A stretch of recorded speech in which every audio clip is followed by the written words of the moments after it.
मांग करते हैं कि 5वीं अनुसूचित क्षेत्र में आदिवासियों का जो अभी आरक्षण जो 28% है उसको 50% किया जाए और विकास से हानि भी विज्ञान अच्छा और बुरा दोनों है। 30 एक्ट 332 एक्ट के तहत परिसीमन हो, आरक्षण बढ़ा जाए। हमारे तमाम ऐसे जन संगठन है पूर्ण रूप से समर्थन करते हैं और करते रहेंगे।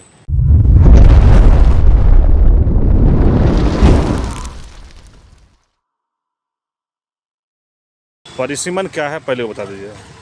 देखिए, परिसीमन समय समय पर लोकतांत्रिक मूल्यों में, लोकतांत्रिक प्रक्रिया में एक ऐसा प्रावधान है जो एक्ट 82 और 170 एक्ट के तहत परिसीमन का प्रावधान है, जिसके तहत संतुलित रूप से प्रतिनिधियों का प्रतिनिधित्व करने का एक अधिकार है जो मूल अधिकार है।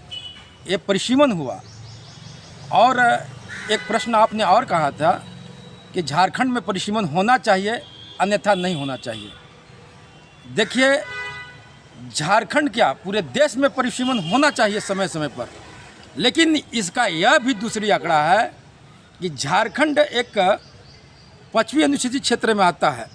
कुछ क्षेत्र झारखंड के तो 5वीं अनुसूची में प्रावधान है कि वहाँ पर आदिवासी का एक एक्ट 330 और 332 एक्ट के तहत प्रावधान दिया गया है कि उसके प्रतिनिधियों का लोकसभा में, विधानसभा में कमी नहीं हो जाए, इसके लिए ये दोनों एक्ट लागू किया गया है। तो हमारे क्षेत्र झारखंड में कुछ क्षेत्र 5वीं अनुसूचित क्षेत्र में आता है। तो उससे क्या होगा परिसीमन से कि आदिवासियों की जनसंख्या लगातार घटती जा रही है।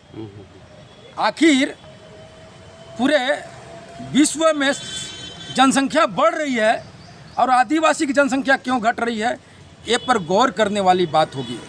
क्योंकि लगातार देखिएगा कि से आदिवासी आर्थिक रूप से, मानसिक रूप से और सामाजिक और राजनीतिक रूप से कमज़ोर होने के कारण इनकी लगातार जाति हमला होते गई और इनकी मूलतः पहचान लगातार खोते गया और चारों तरफ से हमला होने के कारण इनकी जो मूल पहचान है वो कहीं न कहीं धीरे धीरे मिटने के कगार पर है। तो हम यही मांग करते हैं कि 5वीं अनुसूचित क्षेत्र में आदिवासियों का जो अभी आरक्षण जो 28% है उसको 50% किया जाए और तभी आरक्षण लागू किया जाए। अन्यथा यहाँ की जो मालिक है उसकी अस्तित्व खत्म हो जाएगा। तो परिसीमन किसके लिए, ये बहुत बड़ी प्रश्न है।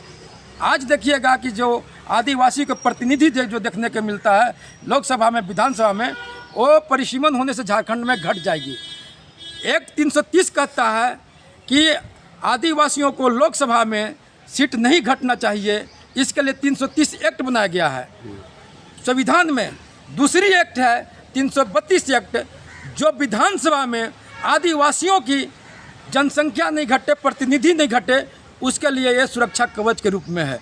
तो हमारा कहने का मतलब है कि 330 और 332 एक्ट के तहत परिसीमन झारखंड में लागू हो और आरक्षण आदिवासियों को जो अभी 28% आरक्षण है उसको बढ़ाकर 50% किया जाए, ताकि कि 5वीं अनुसूचित क्षेत्र में आदिवासियों की सुरक्षा के लिए, आदिवासियों की संस्कृति के लिए, आदिवासी की भाषा के लिए, संरक्षण के लिए एक 5वीं अनुसूची एक सुरक्षा कवच संविधान में दिया गया है। अगर उसके विपरीत किया गया तो आदिवासियों को कहीं न कहीं इससे बहुत बड़ी एक दुर्भाग्य होगी। और जो भी झारखंड अलग हुआ है तो मूलतः यहाँ के आदिवासी के संस्कृति, भाषा और उसके खेत खलिहान और उसके राजनीतिक, सामाजिक रूप से बढ़ावा के लिए झारखंड अलग किया गया था। अगर इसके विपरीत होता है तो कहीं न कहीं जो झारखंड अलग हुआ था, पूर्वजों ने जो आंदोलन किया था, उसकी कहीं न कहीं ये उसका विचारधारा के विपरीत होगा।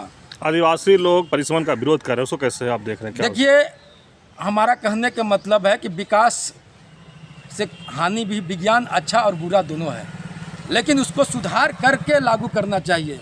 अब आदिवासियों को विरोध करना लाजमी है, उनकी मांग करना चाहिए कि हमारा 330 एक्ट 332 एक्ट के तहत परिसीमन हो, आरक्षण बढ़ा जाए, हमारा प्रतिनिधि जो हमारा विधानसभा में है, लोकसभा में है, उसकी कमी न हो।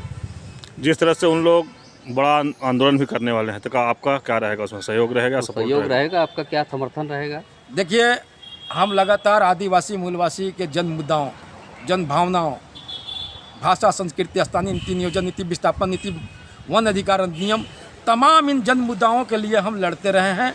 और हमारी जो संगठन है आदिवासी मूलवासी जन अधिकार मंच, झारखंड उलगुलान मोर्चा, आदिवासी छात्र मोर्चा, तमाम ऐसे जन संगठन है पूर्ण रूप से समर्थन करते हैं और करते रहेंगे।